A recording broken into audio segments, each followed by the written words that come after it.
Welcome to Girl in the Gov, the podcast, where our goal is to make politics more accessible and less intimidating. The show features an interview with an expert in the political field, walking us through the many cues we have about politics, civics, government, and more. By providing civic education in the places we are, on our phones, and in the language we speak.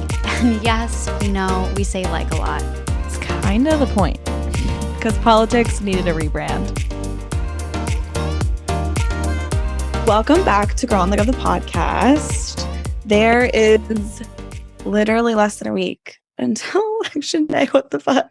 Dear God. That's the craziest shit ever.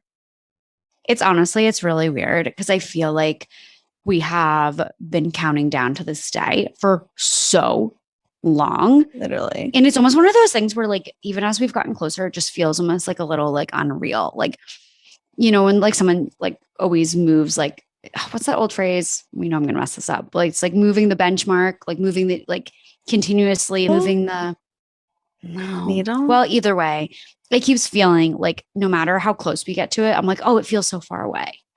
Yeah. But then it's not. And like it still does, though. It still feels like far away. Like it's not actually here yet, but it sure as hell is. And people have already voted. Millions, in fact, which is super exciting. But yeah, just craziness. But we concluded our trip in New York City, and you're going to be just seeing a lot of content from us because we took a lot of pictures. So much content. And we're really excited about them, honestly. So just get ready. Literally. And there's this like one video that is absolutely iconic because we had like this dude walk through. He walks by in front of like us and our photographer, like in between, and just like flips up like this peace sign. And there's just something so iconic about this video. I don't have the words for it, but I'm obsessed with it. No, it's funny like, because I didn't even notice because in the regular like normal speed video, he just walks by and you can't see anything. Like it just looks like, oh, somebody walked in front of the camera. And then I was like looking at it in slow-mo, slow scrolling through to kind of like get a few screenshots. And that's what I noticed. Like the guy was just full peace sign up in the middle of it. I'm like, okay, so now we have to put this whole video in slow-mo, put it somewhere for the fans because it was just a cute little moment. And it's making its way downtown and onto my Instagram. That's all I can really say. Yeah. Yep. 100%. So also I think that Maddie and I can just take the L and say that we've been perpetually hungover for probably the last like how many days? No, when I tell you my body hates me right now.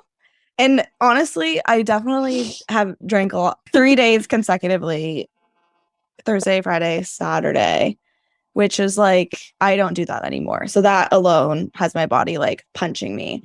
But me and Mac also have just like eaten so much food. I just feel so disgusting. I'm like, I need a full body detox ASAP. Get this girl cucumber water. Seriously, some bone broth, something. But wait, did you have a story? I had an interesting Halloween anti-Semitism little situation. Oh, so yeah, I saw your story. But why did I think that was like a repost? Okay, yeah, no, that wasn't the story. Not the dude in Soho that was wearing a Nazi costume that was rightfully heckled out of said establishment. Mm-hmm. But no, I was having a great night, absolutely great night on the Halloween town. And we meet this like massive group of guys. They're so fun. We're having a great time. Anyways, a bunch of us like go to like their pregame. The pregame is so fucking fun. Like I'm just like absolutely like, wow, we're living. Like, love when random stuff works out. Totally living. Then we like get into Ubers to all go to like the place we were going out. And we're in the car and one of the dudes goes, "Is anyone Jewish in here?" And I'm like, yeah, I am. Like, you know, like, first of all, why are you asking that question? Usually in New York, someone asks that question, they're like, they're going to say like a camp reference or like, you know, something like that. Like that's more the thing. So at first I didn't think of it as odd, but I like was like, yeah, whatever, was the only one. And then I realized why he asked, because immediately one of his friends, which is funny, it was the one friend that I really didn't like, started playing Kanye. And I was like, you've got to be kidding me. I was like, so you just asked that question because you knew it would offend someone that was Jewish to play Kanye, who is like literally putting a microphone to like hateful rhetoric about Jewish people. Mm-hmm. And then your friend then thinks like, oh, this is a smart idea. Like, let's keep going. So I like literally shout up. I'm like, so who in the world just thought it was like a good idea to put Kanye on after asking me if I was Jewish? Who thought this through? Like, turn that off right now. Like, you've got me fucking kidding me. Silence. No one say anything. Music's still playing. I was like, no. We're all going to stop this car right now if you don't turn this off. Like, I literally, like, it was every once in a while. Like, I mean, I lose my shit eloquently, but I was like, absolutely not. We will not be having this. I was like, this type of behavior makes me feel unsafe. This is why other Jewish people feel unsafe. You asking a question about like my, people's identity and then doing something that immediately disrespects it or puts them in a space that does not feel safe is absolutely not okay. You are only propagating this like anti-Semitic behavior, yada, yada, yada. But it was just such a weird thing of like all of my years in New York, I've never had an experience like that. Wow, that was a quick disrespect, but I got everyone to apologize and all of this thing. So I worked my magic on it. Yeah. And hopefully it was a good learning moment for people. I was like, no. I mean, honestly, no, we are not doing this, Yeah, it's just the fact too that like you said that you were Jewish and then he continued to play the music. If it were just on in the background and I didn't even notice, like say it was just like on a playlist or something like that, I genuinely don't think like I would have even clicked in my head because we were all chatting and all of that. But the fact that there was the question, the thought that this was wrong and then doing it. Mm-hmm. And then that's what would make someone feel unsafe is that they disregarded your feelings about it, basically.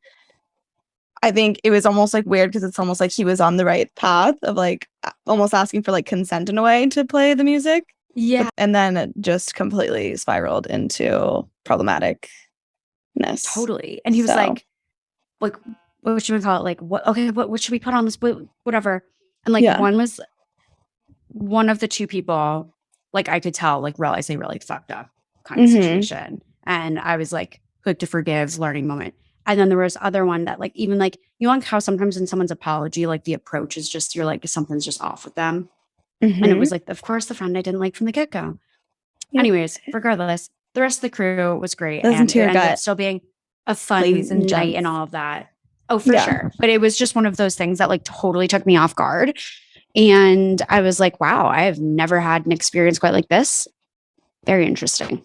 Very interesting. Well, anyways, long story short is fuck that. Call it out when you see it though, because 100% speak up. No, let me tell you, no one else is going to do it if you don't. Totally. And it's like definitely an uncomfortable thing to do, especially in a social setting and especially in a fun setting where you're like, I don't want to be like a downer or like be that person. But 1,000%. Yeah, at the end of the day, it takes everyone like kind of speaking up and chipping away at these issues. Cause like, even if the people who are, joking about it or whatever seem harmless, like that kind of rhetoric just needs to be stopped in its tracks in order to like move everything forward and progress everything else. Totally. So proud of you. Good job. Thank you.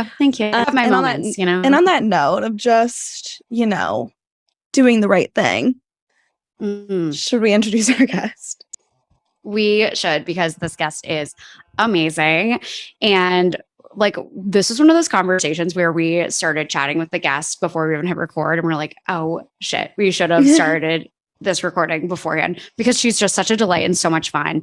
We talked with Angela Lang, who's the executive director at BLOC, and we get into so many things, including really community organizing, relational organizing, talking about what that means on the ground and how that can be effective, and really talk about some of their listening programs that are super, super effective. These like really key tools to getting not just voters out for a particular election, but create sustainable civic action and engagement, which we obviously love to see. So you guys can just listen to the conversation instead of listening to me ramble, because besides that I'm rambling, my lips are also really chapped. So we have to move into this because I feel like I am talking against like chalkboard. Regardless, without further ado, here is Angela Lang. Alrighty, let's get into it. You are the executive director of BLOC. For those that may not know BLOC, haven't heard of it, like What do you guys do? What's the mission? Give us the 411 here. Yeah. So first of all, thanks for having me. Really excited to be able to talk about our work and just also everything that's happening in Wisconsin too. But BLOC was founded in November of 2017. In a lot of ways, it was response to the 2016 election, not necessarily Trump himself, but kind of. I think the big thing that really bothered me is like everyone's kind of autopsy report. Well, if you people would have just come out, we wouldn't be here. And I was like, that's not the right analysis. Our community is some of the most disenfranchised and least engaged. And so I took issue with us being solely responsible for the outcome of the 2016 election. And so really wanted to kind of have this like for us, by us model. There were candidates and campaigns that didn't talk to our folks. It was noted that people said, I never got a door knock or no one ever told me about voting. And so instead of putting all of our eggs in a candidate or a party, we wanted to just do that work ourselves. And we wanted to do it on a year-round basis. And so having folks from the community get trained up about civics and then being able to have a year-round engagement program specifically to the Black community here in Wisconsin. And so we started out in Milwaukee. Our office, our headquarters is in the most incarcerated zip code, 53206. So we show a little extra love to the zip code, given all its challenges, but we've also been able to expand to the Racine and Kenosha areas as well. Very excited that just recently PBS aired a segment on our expansion to the Racine and Kenosha area. So we're very proud of that work. And who knows, maybe we'll continue expanding, but wanted to basically make sure that we had a year-round presence around civic engagement, not just voting, but showing up to testify at the city budget hearing where your tax dollars go to. It's writing letters, it's educating people. And even if you don't have the ability to vote, like many in our community don't, there's still ways for you to be civically engaged. There's still people on my team who've gone through the criminal justice system that unfortunately haven't had their voting rights restored. But yet here they are doing all of the civic engagement work. So we wanted to kind of reframe and one, not wait for people to engage us. We're doing that work ourselves. And then two, you're not only able to participate in this political process by your ability to vote. Everyone should be able to participate in the civic engagement process, even if you don't have the ability to vote. There is still room for you to make your voice heard and to educate others. Love that.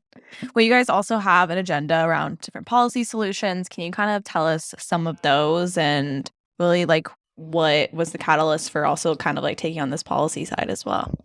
Yeah, so our bread and butter is that we love knocking on doors. COVID had put a damper on that a little bit, so we're very anxious to get back out there and how we've been out recently. But in 2019, probably close to 2 years of knocking on doors, there were some general kind of themes that had emerged, 10 different themes, everything from democracy to education to transportation.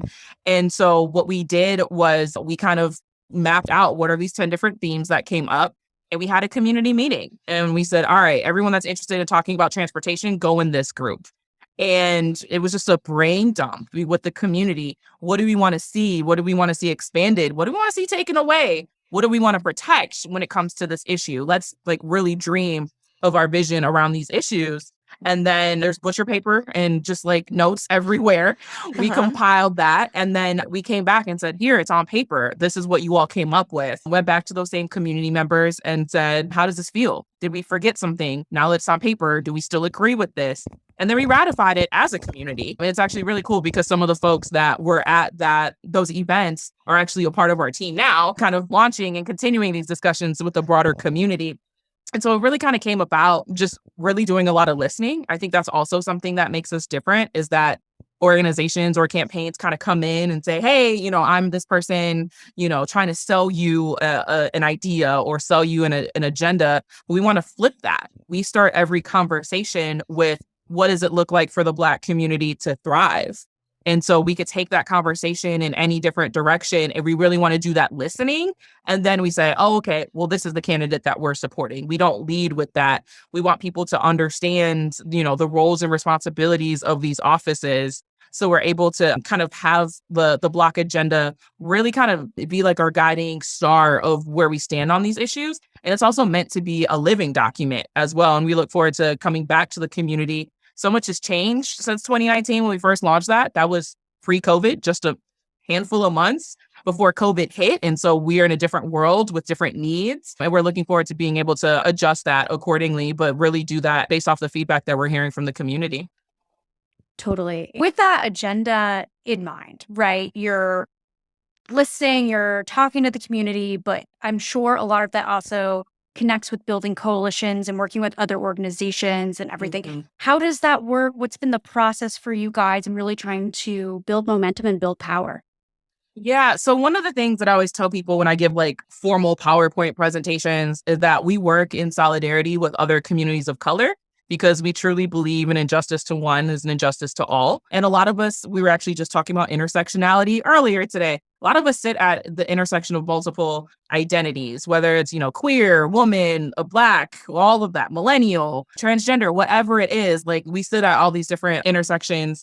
And so I think for us, it's important to be able to work with other organizations that also do that. One of the things I think is important to note is that Milwaukee, any given year, bounces around somewhere between the top 3 most segregated cities. And Milwaukee is incredibly segregated. Grew up here, born and raised my whole life. There's literal bridges that go from the north side to the south side. And sometimes people don't even cross from one side of town to the other. The south side is predominantly like Latinx. The north side is predominantly Black. East side is, where the college and universities and some rich people are. West side, it's a little bit diverse. And so understanding that our city is so segregated, in order for us to build power, we need to work in solidarity with other communities of color. So groups like Voces de la Frontera that does a lot of immigrant rights work. We have a deep, meaningful relationship because we understand this idea of criminalization, right? Like we're being criminalized through mass incarceration and our people are put in cages known as the criminal justice system. Yeah. What's happening at the border and has been happening for years with kids in cages. We understand our fights are a little bit different, but overall, we understand that we're being criminalized by merely existing in our bodies. And so how are we building that power collectively? And while our fights may be a little bit different, it's still under the banner of white supremacy. So being able to be aligned with other organizations that do similar work, we show up to each other's events, we speak at each other's events, we throw down with each other. We have to do that intentionally so people understand that there is really intentional and meaningful Black and brown organizing that's happening together too. Mm-hmm. Well, speaking of organizing, we want to dive into our I Have a Stupid Question segment and really kind of get down to the bare bones of really some of these tactics and organizing tactics and such. So to start, it is a silent canvas. Yes. So this is one of my favorite things. Our silent canvas kind of came up organically. It was something that we created shortly after we launched. The first thing that we did in November, so the bitter Wisconsin cold, was knock doors and ask that Thrive question. And once people realized that we were asking questions and like neglected zip codes like 53206, we had a lot of like well-meaning white people that were like, oh my God, what are you hearing? Because people just don't engage that community. And so we're, excited. We're like, we're hearing this, we're hearing that, and it's great. And then we were like, as a staff, wait, like, we don't want people to take these anecdotes without actually engaging our community themselves. Like, you can't just like pocket these stories that we're telling you without actually talking to Black people. And so we said, let's be more like conscious of how we're telling people what we're hearing. So we had this conversation as a staff. Flash forward, we go to a partner event, 9 to 5, working women, really great, lovely organization. We went to their holiday party and my state senator happened to come up to us and was like, so Angela, what are you hearing? And this was after we had this conversation as a staff. And one of the former organizers, she kind of looked at me, she kind of winked and she was like, well, you want to know what I'm hearing? Come shadow me. And he pulled out his car and he said, yep, cool. Angela knows where to find me. Email my office tomorrow. I would love to. And he walked away. And she looked and she's like looking at his business card and she's like, Angela, I didn't expect him to say, yeah, what do we do? And I said, oh, we're emailing his office tomorrow. And he is my personal state senator. So like he is doing the thing. And so we're sending this email and we're like, this would be a great thing for anybody that represents Milwaukee, not just state senate, but state representative, county board, common council. So we sent the invite to, those 4 bodies. And we had 4 people. We had initially do it. We had the state senator that kind of kicked it off. We had 2 state representatives and someone that was on the county board. And what it was is that, there was an agreement now that people have to sign saying that you will be silent. There's no campaigning. There's no buttons. There's no staffers. we post the social media first and then you can share it from our page. All these different things. We role play, even if people are recognized. Hey, aren't you so-and-so? I really want to talk to you. Sorry, they're not allowed to talk. So we're going to redirect you and we're going to connect you later. So you can't have that one-on-one conversation, but they're only allowed to listen. So we role play all of these different things. And so the first time we really didn't know what to expect. And so I texted my state senator. And I was like, hey, how did it go? This is the first time we're doing this. And even though he's my state senator, we put him specifically outside of his district. So he doesn't represent the north side of Milwaukee at all. But when he goes to Madison, he's not representing just his district. There's kind of like, you have to represent all of Milwaukee a little bit. Right. And so I was like, how did it go? This is the first time we did this. He said, Angela, I saw the best and worst of Milwaukee in a span of 2 hours. I said, boom, this is a thing that we didn't realize we did. And next thing you know, we had 3 presidential candidates do it. We had probably close to 100 participants. We've opened it up to partners and to journalists as well. We always have to keep it very intentional. So it's not this like poverty, tour where people are like, oh, look at these poor Black people. We really want this to be an educational, and people are knocking on doors. They're hearing the issues and actually doing active listening and not listening to respond like a lot of elected officials do. Yeah. Well, let me tell you about the bill that I have. No. Just truly listen to not respond. Just listen and absorb. And it's been kind of this big thing. And we always tell people in other states, if you all want to take this tactic, take it. Just give credit to the Black women in Wisconsin that created it. But it fundamentally changes how people engage our community. And we cut it off too. So if there's like a primary election on a Tuesday, we cut it off at least a couple weeks in advance. So you can't just like slide in during the last couple of days and be like, I did the thing. No. You have to engage our community early. That's kind of the point. You can't be transactional with our community. So it's something that we're proud of. And it just kind of happened organically a little bit. Genius. That's so smart. I'm obsessed. Have you guys trademarked this yet? That would be my No, one advice. people ask that. And I'm just like, no, but it's well documented. Like NPR did like a whole thing on the silent canvas. They followed folks around. So it's like, it's very well documented where it came from. All I just ask is like, if it fundamentally changes how candidates are interacting with your community, by all means, take it, right? Go do the thing. And, we just know where it came from. And it was Black women on a cold Wisconsin day that were like, let's do the thing. So Yes. I also love that you guys cut it off at a certain point, especially for candidates. So it also, I feel like that really requires, whether it's a candidate, elected official, any other category, for someone to actually really sit with the information that they've gotten so that the solutions, if hopefully they have solutions to present, actually are like well thought out. Because like I know, like for me, like I'm a long processor. If I like get a piece of information like right now, it's going to take me like several hours, if not days, to be like, like, what do I really think of this? And then, what are the ideas that come from? So it's nice to see that it's not like, it's so true that you don't want the answers right there, because like the whole point is that like you need to listen and you need to go home and work with your staff, and like there should be a solution that's well thought out and executed. But like it is so true. Like it's just immediately you know these electeds or candidates will kind of churn up some type of answer they think could help or whatever. It's just like, no, that's all we want. It's a crucial piece too. Like even like what Sam said, like doing that cutoff day, but even having as a candidate doing that like literally at the start of your campaign, and then you build your campaign around it. Like that's really how it should function. So that's just, people ask, they're like, it's a silent canvas, but can we talk about our experience afterwards? And I said, please do. Like everyone, especially if they're a statewide candidate or they're campaigning in their district, everyone has a story. Oh, I met Miss Mary and she told me this, right?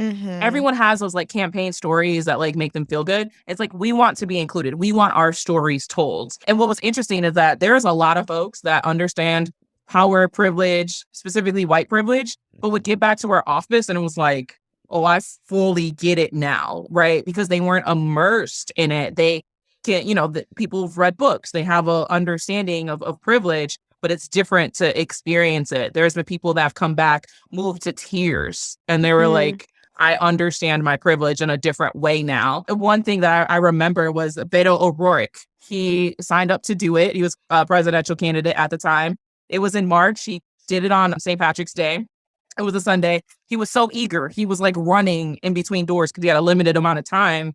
but he was doing it. And then I was getting calls the next day because the next day he was in Michigan. I don't know if it was Detroit or somewhere else, but I was getting calls. They're like, so Beto O'Rourke like stood on this table. It was talking about the silent canvas he did with you all yesterday and how it had a profound impact on his thinking. And, you know, so it's like even things like that, people are still, you know, talking about it and engaging with it in that way. And so I think it really moves people. I think it gives people a different understanding. And quite frankly, I think the higher office you end up running for, the less you're actually knocking on doors. You're doing rallies, you're doing roundtable discussions with your own supporters. But when was the last time that the governor or a presidential candidate gets to knock on someone's door and purely not talk and not, you know, not to I've do always anything? said that too. I'm like, there should be, you know, a way to campaign, or again, like beginning of campaign, like you literally as a candidate, you go around and you don't say anything and you have a clipboard and some notes and like you're just jotting shit down. Like Exactly. that's how it should be.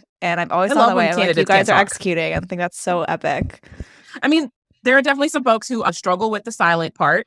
Like Senator Cory Booker, love him dearly. We have him on video saying, "Hey, my name is Cory. This is Rick. We're from BLOC. Can we talk to you for a second?"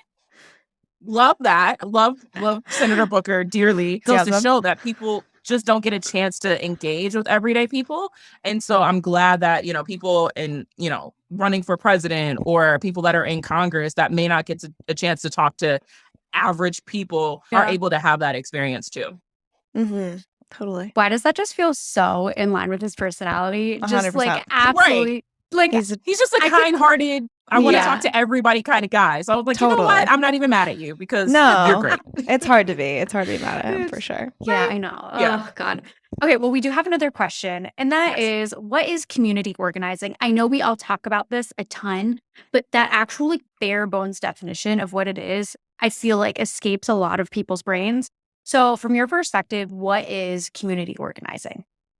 Community organizing is something that I think everybody can do. It's literally just having conversations and building relationships within your own community. It's being able to organize, okay, we want to have a speed bump on this block because there's always a lot of, you know, speeding cars and we want our children to be safe. It's organizing your neighborhood around a collective issue, or it's organizing it may not be a neighborhood. It may be people that identify with similar issues as you. It's, you know, organizing LGBT folks in pride parades and to be intersectional. I think it takes a lot of different forms. Even though I'm an executive director, I still consider myself an organizer. I just organize, you know, communications and dollars and fundraising now, which is, you know, interesting. It's different.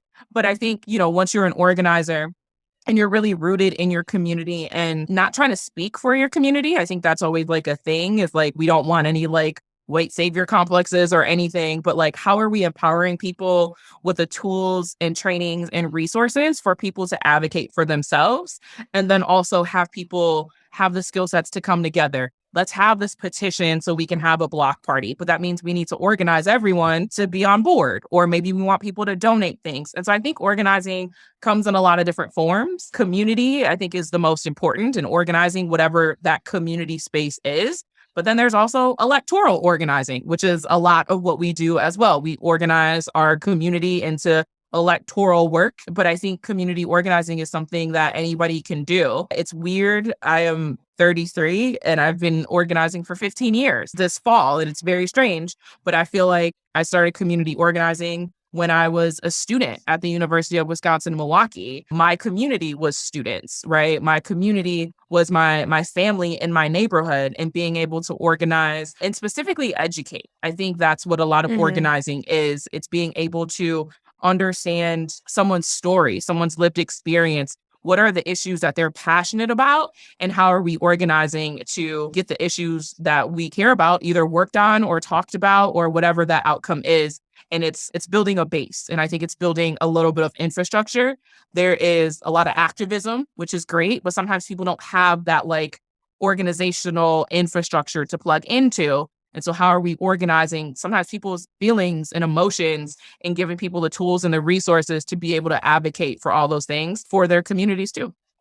Totally. And I have another question, and that is really related to all the different phases of life, right? Like you were saying, you got started in organizing as a student, and that just made me think like, okay, we move to different places throughout our lives and have different, phases. Obviously, being at school, sometimes things can be nice and organized, and you can find clubs and you can find different groups. But like for those of us that have graduated school, how on earth do you find a community organizing group? Like, what is your advice for finding groups in your community to get involved with? Because I think that search process can be trickier than people realize. Yeah, that's a really good question. I think what I tell folks is that, are there candidates that you like? Candidates that are aligned with your values that you are excited to vote for? Hopefully there is at least somebody in everyone's life that they're excited about. Hopefully. But who knows these days? But I think I would start there. And a good tip and trick that I actually tell our team is that person likely has a website. And likely on that website is a list of endorsements, whether it's individuals, but also community organizations. And so if you like this particular candidate, maybe seeing who they're endorsed by, what organizations they're endorsed by, because there's probably some overlap and some alignment between that organization's values and your values, because you both are supporting the same candidate. I think that's a good kind of jumpstart. I think also paying attention to social media, right? Sometimes just going on Twitter or Facebook and looking at Milwaukee organizing. What comes up? What are the posts that pop up? It's those things where you kind of just want to find an entryway and then you just go down that rabbit hole, right? You kind of just go down there like, hey, I like Barack Obama. Cool. Who was he all endorsed by? Labor unions, people, organizations. And then you kind of just, I would say, going from there. It's really smart. Yeah, I feel like universities are easy because at least back in my day, we had almost like a phone book type of thing. It was like this paper copy. I'm sure it's digitized now, but it was like, here's your 300 student orgs that are on here and their contact information. So you're flipping through and you're like, oh, highlight. I'll reach out to them. There isn't so much that anymore. But I think being able to look at the candidates that you support and seeing what organizations support them is a good start. That's a really, really good advice, I think. Great place to start. Okay, well, next question is, what are ban the box laws? Yeah, so in Wisconsin, people there, we deal with criminal justice in a lot of different ways. People have various, laws across the state. But when you're filling out an application for a job or housing, there's always that really annoying box that says, have you ever been convicted of a felony? And you're not supposed to be able to discriminate against people that have been, but we know by asking that question, it's going to happen. And so there have been campaigns, gosh, it feels like almost 10 years ago now. I remember having these conversations when I first started organizing about banning that box. So people can't ask that question. And so it's not limiting people's employment or future employment. It's not limiting people's housing opportunities. And so there has been an effort in the last several years to kind of ban that box. At least locally, we've been able to do it for like city and county workers, because the city and county gets to kind of control those contracts and whatnot. It hasn't been, widespread to everything, but there's been little advancements here and there that have been great. But unfortunately, people do tend to ask that question. I think that there has been a lot of folks that, even though they're not required to take that question off, a lot of progressive groups are like, we just aren't going to ask that question. We don't ask that question. We lightly kind of do a very, very light background check to make sure, people didn't murder anybody and stuff like that. If there's any like violent things, we may need to have a conversation, but understanding how disproportionately our community is impacted by the criminal justice system, we don't think it makes sense to have that extra barrier when we know that our people are picked up on a lot of ways on kind of BS charges. And so just because you may have a felony, that doesn't mean it's necessarily justified or that you got it through doing something violent. We know several people that have technically have felonies, but it's something ridiculous because we know how the criminal justice system works. And so I'm glad that there are people that are like, stop asking those questions, but we're making a push, on those like kind of government forms too, to make sure that question isn't asked as another layer of, and a form of discrimination, to be quite frankly. Absolutely. 1,000%. Well, we do want to dive into all things Milwaukee. I know we touched on this a little bit in terms of the city being pretty segregated, but for those that aren't familiar with Milwaukee and the political landscape and just generally how the city is laid out, can you sort of paint that picture, especially on the political end of things? Like, what is Milwaukee like? What are sort of the takeaways people should really have an understanding in terms of the city? Yeah, so a couple of things. One, I have lived nowhere else, and that has been by design at this point. I mentioned how I went to UWM for college, and that was like in walking distance from my high school, and still live on the same side of town now, right? So I bleed Milwaukee through and through. I feel very strongly about Milwaukee. I could have at some point left, and I'm making the decision to do the work that I do in the city that I was raised. And I think that's very important for me. I've been quoted on several occasions. People love this quote, is that I've said that Milwaukee inspires me and breaks my heart every day. And I think that is, to me, I think that sums up Milwaukee. Milwaukee is incredibly resilient. We are scrappy people. We will make it work. But also, if you kind of don't respect Milwaukee, she will, chew you up and spit you out. A lot of people claim to be from Milwaukee, and I'm like, where are you from? Oh, you're from the suburbs of Milwaukee. You're from the city of Milwaukee or Milwaukee County. And, the city has gone through a lot of challenges and struggles economically. Wisconsin as a whole is the worst place to raise a Black child. We have all these different demographics. As I mentioned, we're home to the most incarcerated zip code in the world, quite frankly. And the fact that we still make it work somehow, we still find pockets of joy, I think is really indicative of the people here. Politically, it's a Democratic lean city, but we also understand that there's a lot of anti-Milwaukee sentiment in Madison, where our legislature is. And so usually people use, Milwaukee this. It's really kind of dog whistles for Black and brown people, because that's where the highest concentration of Black and brown people are, is in the city of Milwaukee. And so we've seen the legislature make specific rules for cities over a certain population have to do this, or Milwaukee can't do that. Oh, shocker. We're the only ones that fall into that formula. Just recently, the Republican challenger against our current attorney general, he announced a couple weeks ago how the Wisconsin Department of Justice needs to investigate Milwaukee crimes. No one else's crimes need to go to the Wisconsin Department of Justice, but just Milwaukee. Milwaukee is just so terrible that the Wisconsin Department of Justice needs to investigate every crime, and not how it is locally. So we kind of hear these dog whistles. We're the largest economic engine in the state, but people really just don't put respect on Milwaukee in that way. And the last thing I'll say is that there's no way to win a statewide election, specifically without Black and brown voters that are concentrated in the city of Milwaukee. So we understand why there's the threat there, why people try to undercut us in every single way, why there's the dog whistles. We know that we're important, and as goes Milwaukee, can go the rest of the state. In 2018, the last midterm, it was a very late night. It was up and down, Scott Walker Evers. We didn't know which way it was going to go. And it was on Twitter. Breaking news was on Twitter from a reporter that said the city of Milwaukee was still counting the absentee ballots in Milwaukee. And I think at the time there was like 30,000. But everyone, when that tweet came out, there was kind of a collective sigh.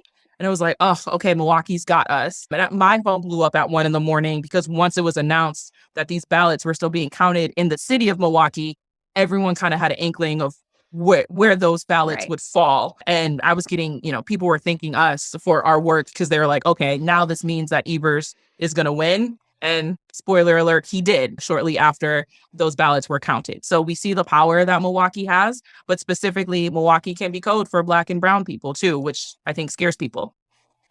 Yeah. Totally. Well, what is kind of, I'm also kind of thinking too, I'm curious, even nationwide politics too, right? Like how Wisconsin is really looked at as a battleground, right? And I like a lot of times, does it come down to Milwaukee, and like there's a lot of political power there, but also kind of what is the political experience there for voters or for people who want to be voters, and especially for people of color. So how does that dynamic all end up playing out? Yeah, I mean, we definitely have a lot of folks that are like, why does my vote matter? Why should I participate? I voted before and y'all said my life was going to get better and it didn't. So why am I participating now? And so I think people's voting experience isn't always the greatest. And so I think what we try to do is really center on this collective community power, right? And that voting is one tactic, one of many tactics. But if you have a tool in your toolbox and something's broken, you got to try and figure out, which tool to use, but use as many tools as possible. Voting is just one. And so I think it's important for people that they have not just like a political home, but like an organizing home. And we try to be that as an organization for folks. So I think the importance of the year-round engagement is because, one, we want to turn a non-voter into a voter. which is a huge conversation, and it's not always linear. You think you make some strides and then something terrible happens in DC and they're like, well, I don't want to vote anymore. This is just ridiculous. So, that's a really big conversation. Two, we want people to feel educated on the role of the office that they're voting for. Hey, we have a state Supreme Court race. Do you know that they're 10-year terms? Do you know that they ruled on things just as recently as eliminating absentee Dropbox locations? So really kind of doing that education. And then the last conversation is, and then this is the candidate that we support.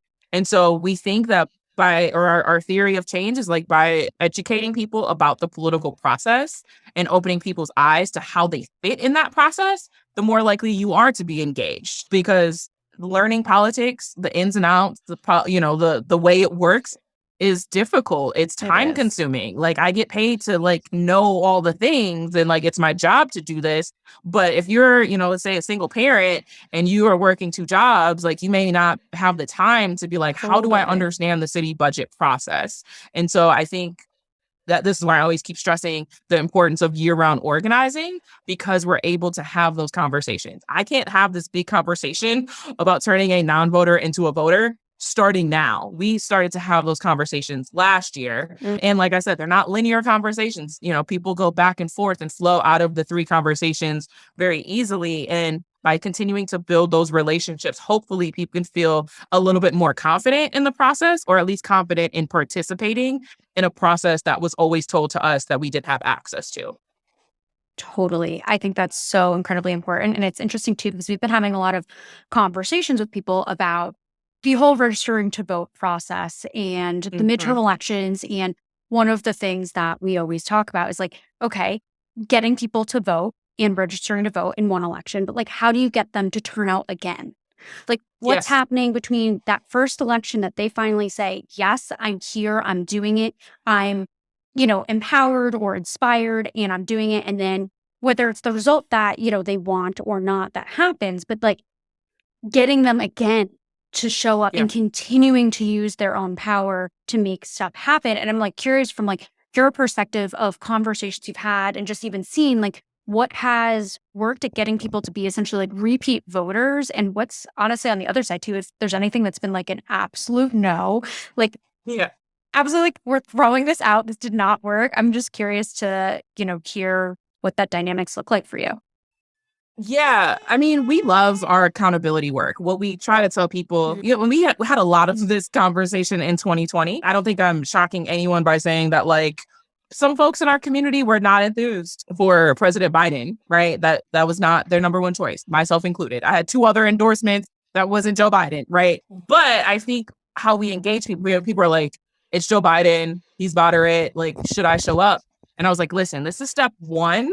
But then we need to see our vote through. And that's what we were saying. We're showing up to vote because we want to see some sort of change. We want to see something meaningful. And if we're just showing up to vote and be like, okay, have fun, go do the thing, then we get mad that elected officials aren't doing what we want them to do. And it's because we're not following up. We're not saying, hey, I elected you. What is your agenda and your position on this? What are you doing about that issue? Right. And so we love to tell people and kind of connect these dots.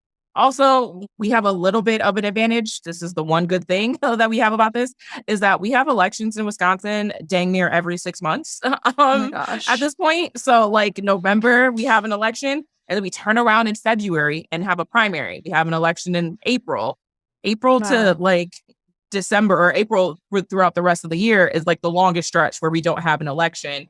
And so people are able to kind of put these pieces together and say, I voted, but then now I need to make my voice heard about what my priorities are and what this person needs to be working towards. So I tell people, don't just show up and vote and thinking that things are just going to go the way you want. We need to hold people accountable, saying, I voted for you for this. And we know, we all have access to the same databases.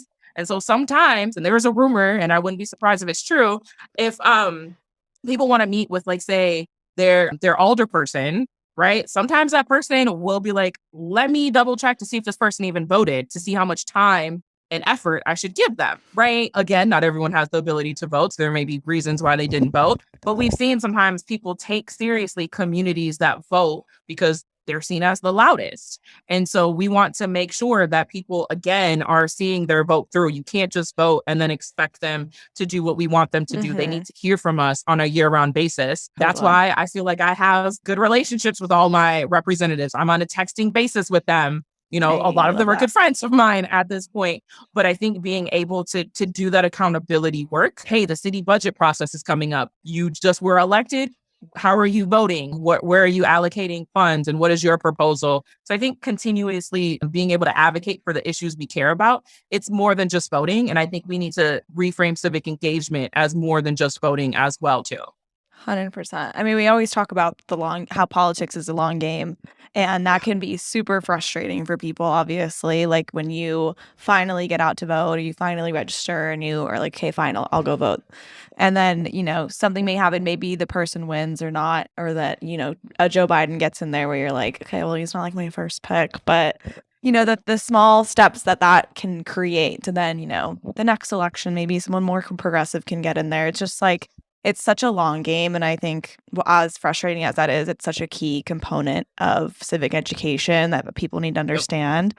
So yeah, it's a very comprehensive thing to be civically engaged in its work, but it's so important. So I think all of that is amazing work that you guys do. But I mean, it's one of the things that we educate people on, right? Is like, we don't want people to be like, okay, it's just about this election. We do a lot. We give out like research assignments to our team.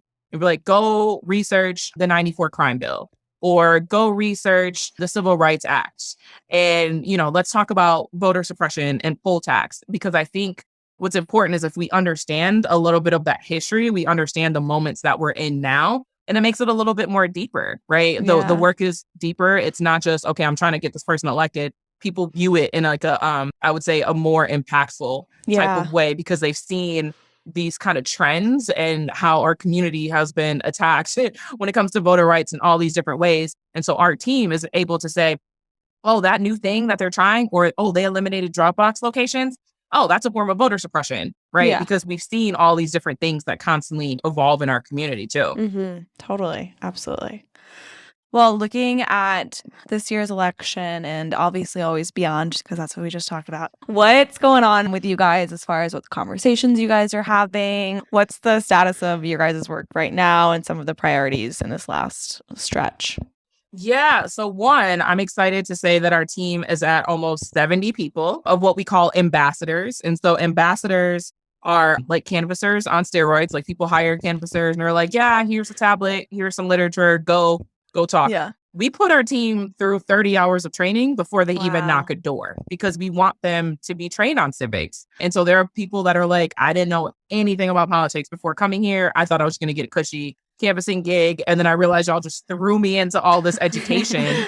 So we're making sure that people know how to get registered, what IDs you need, because sometimes it can be confusing. We do have photo ID law here in Wisconsin. So making sure people are prepared to vote. It's, we've undergone some changes and doing a lot of that education. But now we're really excited to really kind of shift a lot of our conversations to a more partisan, vote for the candidates that we're supporting. One of the things that we really enjoy doing, and we're going to see how long we can do this until the weather kind of gives out, but we've been doing neighborhood cleanups, because that's also a good entryway of just like engaging the community. And it's like an icebreaker that isn't politics, because, a lot of people, we're not the only ones knocking, right? And so people are like, oh, another knock at my door about politics. But if you see people cleaning someone's yard, they're like, oh, here's some Gatorade. What are you out here doing? Oh, actually, I'm from BLOC, and, we do this. And would you like a neighborhood cleanup? We're doing on the second Saturday of the month. Can I get your contact information? Would love to tell you about some of the other things that we do.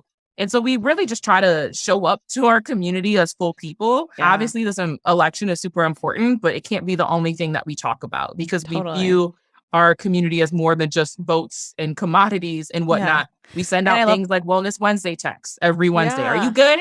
Do you need to be connected to mental health resources? So we try to bake in some of that other stuff too, because I think that's what's missing with other organizations. Totally. They just show up, vote, and it's just like, we're in a pandemic. When we had to vote in April of 2020, everybody was texting during get out the vote. Hey, don't forget to show up and vote on Tuesday.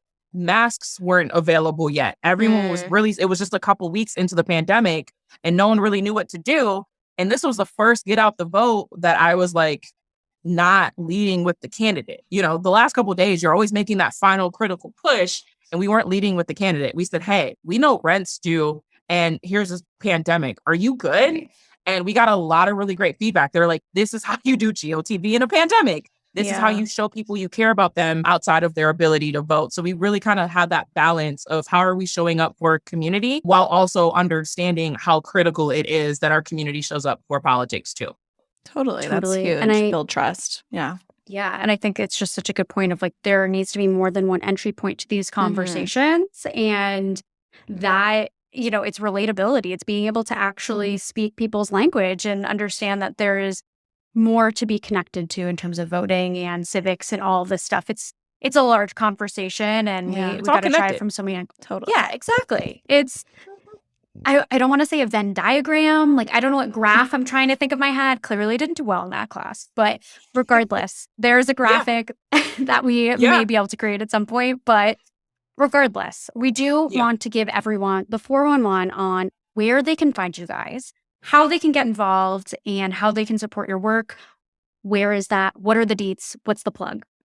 Yeah. One, we have a website, Block by Block, BLOC, BYBLOC.org. On there, you can send us a message. So people are like, a question after this conversation, I want to follow up. You can send us a message through there. There's also donation links and whatnot. And also our Block agenda is on our website as well. We are also on Facebook, Twitter, Instagram, and now TikTok. Our TikTok is slowly but surely coming together. So definitely, I always tell people we love being able to get connected with folks. So if people want to connect with us, you can send us a DM. Another way that people can support our work, I always tell people I'd be a bad executive director if I didn't make a fundraising ask. All of this takes money because, like I said, we have nearly 70 people that get paid for 30 to 35 hours a week, and they all get paid livable wages. But understanding that people may not have people to get connected to or money, one thing that I think everyone can do is amplifying our content. And I don't say that just to have like a broad reach because we want to be everywhere. I'm really concerned, and I'm sure a lot of listeners are, about the times that we're living in. We're actively whitewashing what's happening in our society. There are people that think that January 6th was just a school group, right? And it's just wild. And so how are we amplifying not just like Block content, but content from Black and brown organizers that are on the ground? So it's not, so there's like a record of it. It's being documented, and that there is pushback, and that it's not this, the story that we're actively writing together as a society is not being rewritten, and it's not being whitewashed. And so I think being able to amplify the stories on the ground is always super important. Totally. I love that. Well, thank you so much for coming on. It's been a pleasure, and you guys do such amazing work. So we are super excited to highlight it.